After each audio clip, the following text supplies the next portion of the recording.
नमस्कार, आप देख रहे हैं एनडीटीवी दुनिया। मैं हूं नगमा। आज हमारी लीड स्टोरी है सीरिया में असद सरकार के जाने से और जुलानी के आने से लोगों को राहत मिलेगी या एक बड़ा संकट अब शुरू हुआ है। और इसके साथ जो लोग पिछले कई बरसों से सीरिया छोड़कर दुनिया भर में शरणार्थी बनकर रह रहे हैं, क्या उनके घर लौटने का वक्त आ गया है? इसके साथ ही अमेरिका में एक बीमा कंपनी के प्रमुख की हत्या के आरोपी का पता किसने दिया पुलिस को?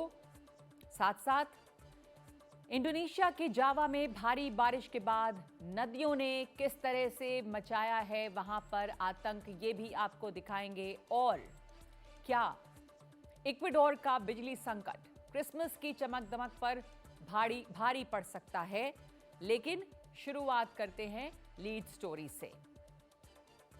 तो सबसे पहले बात सीरिया की। सीरिया से बशर अल असद सरकार गई तो दुनिया को लगा कि अब वहां का संकट जो है वो खत्म हो गया है और सब कुछ सामान्य हो जाएगा, बेहतर हो जाएगा। लेकिन एक दिन के बाद ही वहां पर फिर से हालात बिगड़ने लगे हैं, हमले हो रहे हैं, संघर्ष जारी है। कहा जा रहा है कि संकट तो असल अब शुरू हुआ है क्योंकि देश में कोई सरकार नहीं है और सीरिया से जुड़े तमाम पक्ष बिना कोई मौका गवाए इसका फायदा उठा लेना चाहते हैं, भले ही देश कितने ही हिस्सों में क्यों ना बंट जाए। किस तरह के संकट से जूझ रहा है सीरिया, आइए देखते हैं इस रिपोर्ट में।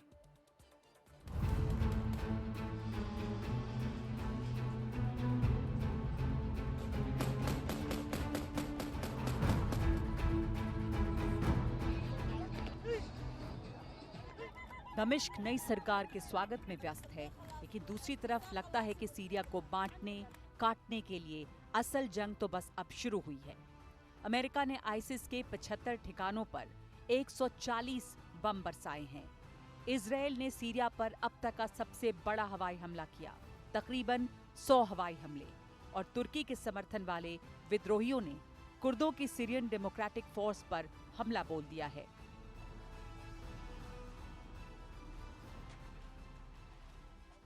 दरअसल इजरायल की कोशिश तख्ता पलट के मौके का फ़ायदा उठाकर सीरिया को सैन्य तौर पर बिल्कुल पंगु कर देने का है। वो इसलिए भी क्योंकि ईरान से सीरिया के ज़रिए भी हिजबुल्लाह तक मदद पहुंचती थी, जिसके साथ इजरायल का हाल में सीज़ फायर हुआ है। लेकिन इजरायल के हमले लेबनान में अब भी जारी हैं।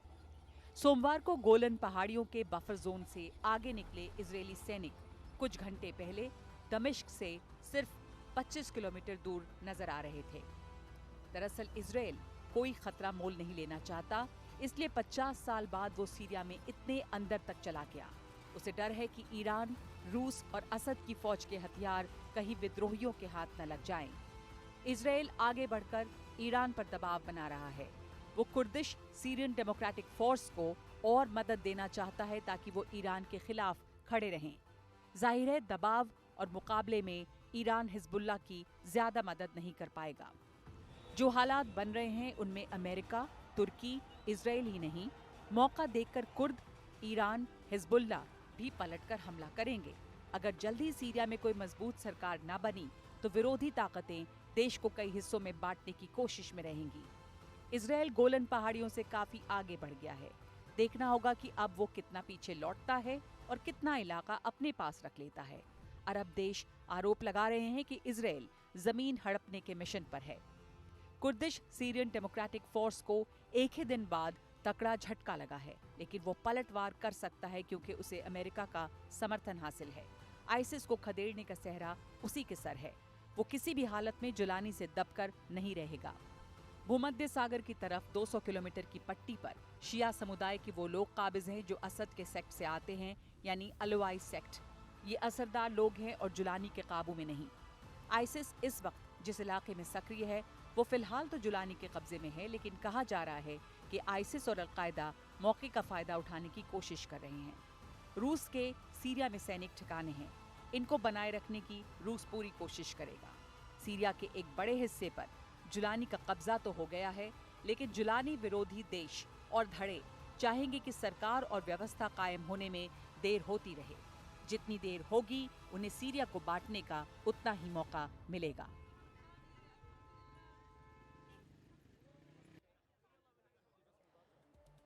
दुनिया भर में रह रहे ऐसे बहुत सारे सीरियाई लोग जो शरणार्थी के तौर पे रह रहे थे, उनमें एक उम्मीद जगी है। 62 लाख शरणार्थी ऐसे हैं जिनका देश सीरिया है और जो बरसों पहले तुर्की से लेकर जर्मनी तक जाकर बसे। जाना उस वक्त उनकी मजबूरी थी, लेकिन अब असद सरकार गई तो ज़्यादातर को देश याद आ रहा है।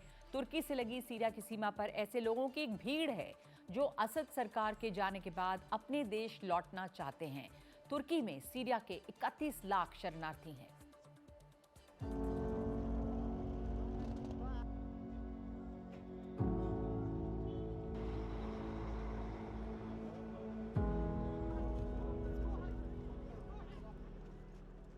सबको घर लौटने की जल्दी है। ये वो लोग हैं जिनको असद सरकार की वजह से घर छोड़कर बाहर शरण लेनी पड़ी। ये भीड़ उस तरफ के बाबल हवा और बाबल सलामे दरवाजों की ओर हसरत भरी निगाहों से देख रही है।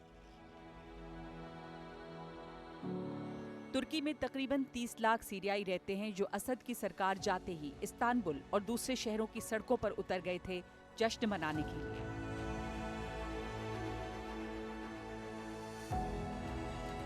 रविवार को उन्होंने इस्तांबुल में सीरियन कॉन्सुलेट से सरकारी झंडा उतारकर बागियों का झंडा लगा दिया। तुर्की के राष्ट्रपति एर्दोगान भी चाहते हैं कि अब ज्यादा से ज्यादा शरणार्थी अपने देश लौट जाएं क्योंकि वहां हालात बदल रहे हैं। तुर्की अकेला नहीं है जिसने सीरियाई लोगों को शरण दी है। दुनिया भर में 62 लाख से ज्यादा सीरियाई शरणार्थियों के रिकॉर्ड उपलब्ध हैं।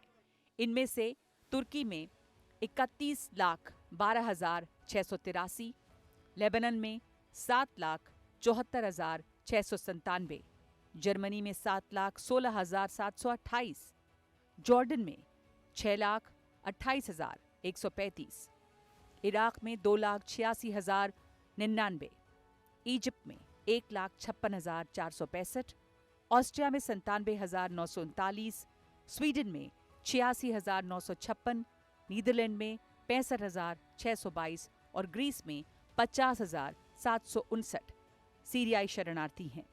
दुनिया के और देशों में भी इनकी छोटी मोटी आबादी है। असद सरकार के जाने के बाद इनके मन में देश लौटने की ख्वाहिश है, लेकिन बहुत से लोग इंतजार भी करना चाहते हैं कि कहीं उनके लौटने का फैसला गलत तो साबित नहीं होगा।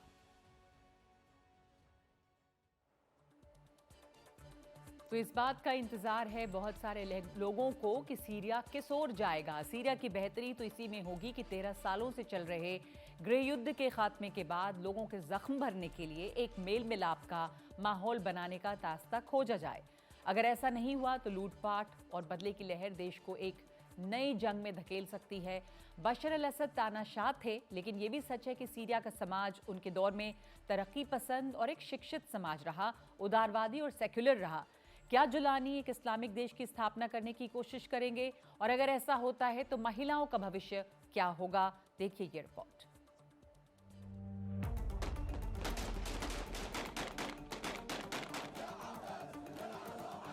दमिश्क पहुंचने वाले विद्रोही गुट हयात तहरीर अल शाम के नेता अबू मोहम्मद अल जुलानी ने अपने लोगों और सीरिया के सभी संप्रदायों से एक दूसरे का सम्मान करने को कहा है।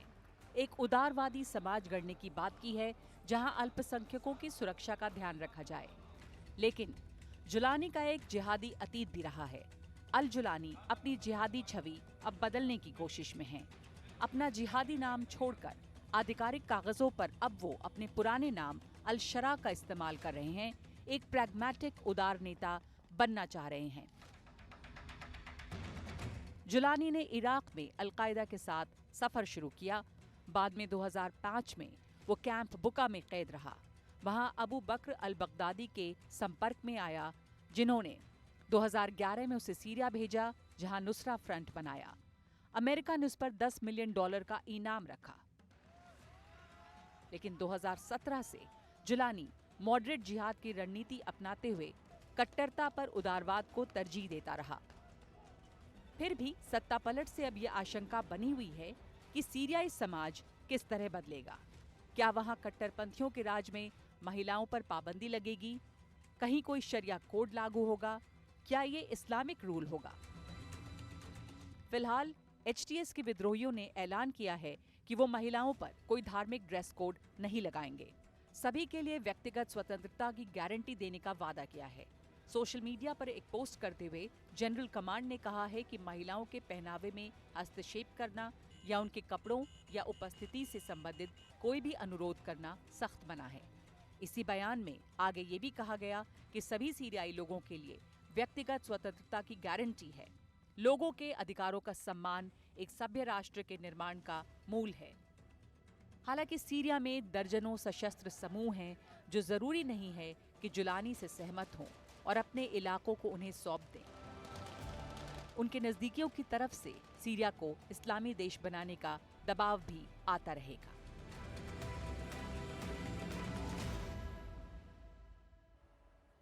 अमेरिका से जुलानी के ऊपर आतंकवादी का ठप्पा लगा हुआ है। उन पर $1 करोड़ का इनाम है। नए समीकरणों में यह ठप्पा रहेगा या हटेगा, इससे भी बहुत कुछ तय हो सकता है। और बातचीत के लिए हमारे साथ जुड़े हैं पूर्व राजनयिक नवदीप सूरी, जो दमिश्क में हमारे डिप्लोमेट रहे हैं, भारतीय दूतावास में रहे हैं। बहुत धन्यवाद आपका। इस वक्त बड़ा सवाल ये है कि वहाँ पर इजराइल की भी इंटरेस्ट है, वो गोलन हाइट्स पे है, बम बरसा रहे हैं, अमेरिका आईसिस के ठिकानों को तबाह कर रहा है, ईरान, रूस, तुर्की सबको अपना हिस्सा चाहिए और अभी तो लग रहा है कि जंग शुरू हुई है। तो स्थायी सरकार जल्द नहीं बनी तो किस तरह का खतरा वहाँ पर है? जी, मैं समझता हूँ कि एक सरकार, एक स्थायी सरकार का जल्दी बनना ज़रूरी है। इसलिए भी क्योंकि जितनी देर वहाँ वैक्यूम रहेगा, उतने ही फॉरेन पार्टीज़ अंदर आने की कोशिश करेंगी। हम जानते हैं कि तुर्की काफ़ी इंटरेस्ट ले रहा है, क्योंकि जब ये हैयत तहरीर शाम HTS इदलिब में बेस थे, तुर्की के बॉर्डर के बिल्कुल करीब बेस थे, तो वहाँ उनको काफ़ी सपोर्ट मिलती रही है तुर्की से। ये भी खतरा है कि आज तो हम देख रहे हैं कि इन्होंने हैयत तहरीर शाम ने एक कोलिशन सी बना ली है, जैसे समझिए कि जो मुख्तलिफ वहाँ जिहादी ग्रुप्स थे, दूसरे थे, उनके साथ अलायंस बना ली है। क्या ये अलायंस उनकी स्टेबल है? क्या वो इकट्ठे काम कर पाएंगे अपने देश के लिए? अभी ये क्लियर नहीं है। क्या हम देखेंगे कुछ एक रेजिस्टेंस अलावी जो तत्व हैं वहाँ पे, जो असद के साथ अलाइन थे, क्या वो चुप करके अपनी हार मान लेंगे या कोशिश करेंगे नई सरकार को डिस्टेबलाइज करने की? इसकी भी अभी हमें जानकारी नहीं है। लेकिन मैं समझता हूँ कि अगर हम पहले 72 घंटे देखें, तो इनकी जो परफॉर्मेंस अब तक रही है, इन्होंने कोशिश की है सब लोगों को अश्योर करने की कि देखिए, हम फंडामेंटलिस्ट नहीं हैं, हम एक्सट्रीमिस्ट नहीं हैं। हमने आश्वासन दिया कि हम जो एग्जिस्टिंग प्रधानमंत्री थे असद सरकार के, उनके साथ काम करेंगे कि वहाँ एक पावर वैक्यूम ना बने, लॉ एंड ऑर्डर प्रॉब्लम ना बने। और कोशिश उनकी इस समय लग रही है कि लोगों को आश्वासन दिया जाए। बाकी मैं समझता हूँ कि अभी बहुत प्रीमेच्योर है, अभी बहुत सारी चीज़ें हैं जिनके बारे में हमें खुद को, किसी को भी मेरा ख्याल मालूमात नहीं, और कुछ भी इस समय प्रिडिक्ट करना एक प्रीमेच्योर बात होगी। जी, शुरुआती दौर है, अभी तो देखना आगे कैसे क्या होता है। लेकिन अभी हम देखें तो इजराइल के बम बरस रहे हैं और दमिश्क से सिर्फ करीब 25 किलोमीटर की दूरी पे गोलन हाइट्स पे डटा है। अरब देश चेतावनी दे रहे हैं कि कहीं इजराइल की जो मंशा है वो ज़मीन हड़पने की है। तो अब ये सवाल है कि इजराइल जितना अंदर आ गया है, क्या वहाँ से पीछे हटेगा, कुछ ज़मीन पर कब्जा होगा? कैसे देखते हैं आप इस वक्त इजराइल की नीति को यहाँ पे? देखिए, इसमें दो पॉइंट्स ऑफ व्यू हैं। एक तो है कि इजराइल सरकार जो इस समय नेतन्याहू सरकार है, उसमें definitely extremist right wing elements हैं जो एक ग्रेटर इजराइल की बात करते हैं, जो गाजा, वेस्ट बैंक, गोलान और areas, northern Lebanon, southern Lebanon, इन सब के ऊपर कब्जा करना चाहते हैं। और उनके कई मंत्री हैं, जैसे स्मोट्रिच है, बेन गवीर है, वो कह चुके हैं कि इजराइल को इस मौके का फ़ायदा उठाना चाहिए। लेकिन अगर हम फैक्ट्स ऑन द ग्राउंड देखें, तो जहां इजराइल इस समय एंटर किया है, वो हिस्सा गोलान हाइट्स का उनके सिक्योरिटी पॉइंट ऑफ व्यू से काफ़ी अहम है, क्योंकि गोलान हाइट्स से कोई भी वहां बैठकर नीचे इजराइल में गोलाबारी कर सकता है, रॉकेट मार सकता है, कुछ भी कर सकता है, और ये हुआ है पहले। तो मेरा ख्याल इजराइल की कोशिश थी कि पावर वैक्यूम वहां ना रहे, ये सिचुएशन ना आए कि ये हैया तहरीर शाम वाले लोग जो हैं जो एक्सट्रीमिस्ट हैं वो वहां पर पहुंच जाएं और इजराइल की सिक्योरिटी को थ्रेटन करें। तो इस समय तो हम ये कह सकते हैं कि इजराइल ने एक अपने बचाव के लिए एक पहले कदम उठा लिया, इससे पहले कि दूसरे लोग वहां पहुंचे। तो एक स्ट्रेटेजिक हाइट्स हैं, वहां पर वो खुद पहुंच गए हैं और वहां वो ऑक्यूपाई कर रहे हैं। ये देखना होगा कि वहां से वो विड्रॉ करेंगे, कब करेंगे, कैसे करेंगे, क्योंकि कुछ भी कहें हम, असद सरकार के साथ उनका 50 साल से ऑलमोस्ट पीस चल रहा था। 1973 के बाद वहां कोई जंग नहीं हुई। आज एक नई सरकार बनने की स्थिति में उस सरकार का इजराइल की तरफ क्या रवैया होता है, ये अभी क्लियर नहीं है। इजराइल अपने आप को डिफेंड करने के लिए भी कर रहा है और इजराइल इसलिए भी कर रहा है क्योंकि वहां कुछ ऐसे एलिमेंट्स हैं सरकार में जो चाहते हैं कि एक्सपेंशन हो इजराइल की। मैं ये जानना चाह रही हूँ, अगर आप सुन पा रहे हैं कि आप दमिश्क में रहे हैं और एक बहुत खूबसूरत उदारवादी दमिश्क आपने देखा है, समाज वहाँ का बड़ा लिबरल था। जो नई सरकार है वो कह रही है कि महिलाओं पे पाबंदी नहीं होगी, बहुत एक लिटरेट सोसाइटी है। क्या ये खौफ है कि कहीं एक इस्लामिक रूल वहाँ पर ना हो जाए और वो जो एक उदारवादी सीरिया हमने देखा वो बदल जाए, और कई तरह के दबाव भी हैं जुलानी पे भी? जी, उनकी कोशिश तो ज़रूर इस समय लग रही है उनके बयान से, लेकिन हमें ये क्लियर नहीं है कि उनकी आइडियोलॉजी बदली है या केवल पैंतरे बदले हैं।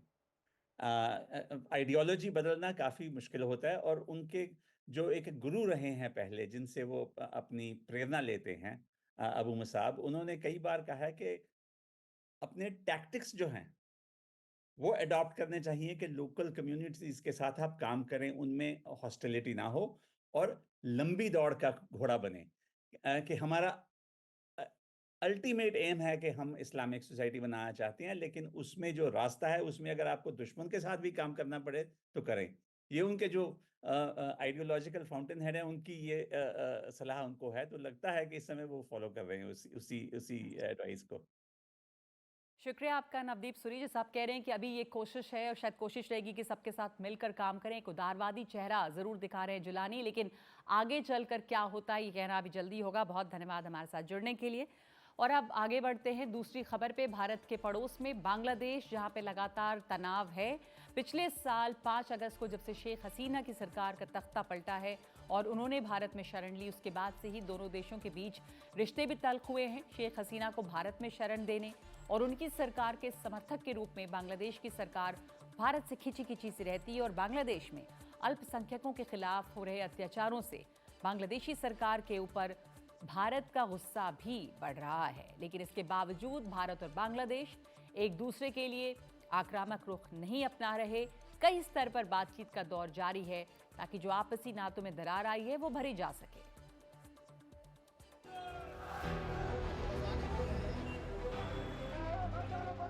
बांग्लादेश की हालत को लेकर देश में जहां तहां इस तरह के प्रदर्शन आए दिन होते रहते हैं। लोगों की इसी चिंता को विदेश सचिव विक्रम मिस्री ने सोमवार को बांग्लादेश की अंतरिम सरकार के प्रमुख मोहम्मद यूनुस से मुलाकात में उनके सामने रखा। मोहम्मद यूनुस ने कहा कि भारत के साथ रिश्ते मजबूत हैं, लेकिन शेख हसीना भारत में बैठकर जो बयान दे रही हैं उनसे तनाव पैदा हो रहा है। 1971 में बांग्लादेश की आज़ादी में भारत की सबसे अहम भूमिका थी और उसके बाद दोनों पड़ोसियों के रिश्ते मधुर रहे, लेकिन हाल के हालात ने माहौल बदल दिया। भारत लगातार सधीवी कूटनीति कर रहा है। बांग्लादेश भारत के लिए एक बड़ा बाजार भी है। 2010-11 में भारत बांग्लादेश को $3.2 अरब का निर्यात कर रहा था, जो 2021-22 में बढ़कर $16.2 अरब हो गया। भारत के कपड़ों और कृषि उत्पादों के लिए बांग्लादेश अहम बाजार है। बांग्लादेश को प्याज और आलूओं का सबसे बड़ा निर्यातक अब तक भारत था, लेकिन बदलते रिश्तों के बाद अब बांग्लादेश कह रहा है कि चीनी के अलावा प्याज और आलू भी वो पाकिस्तान से खरीदेगा। ऐसे में अगर दोनों देशों के रिश्ते सुधरते हैं तो भारतीय कारोबारियों को जो नुकसान हो रहा है वो फायदे में बदलेगा। कारोबार ही नहीं, सामरिक और रणनीतिक दृष्टि से भी ये बहुत जरूरी है कि बांग्लादेश और भारत के रिश्ते बेहतर हों, क्योंकि पूर्वोत्तर में भारत पहले से ही चीन से जूझ रहा है, जो लगातार अपना दायरा बढ़ाने की फिराक में है, और फिर बांग्लादेश जैसे देशों को अपने पाले में रखना दिल्ली के लिए मुफीद ही होगा। लेकिन जब माहौल बदलता है तो ये सब आसान काम नहीं होता। भारत की विदेश नीति हमेशा से ऐसे मामलों से पार पाती रही है। चाल कई बार धीमी होती है लेकिन पुख्ता होती है। Bureau report, NDTV।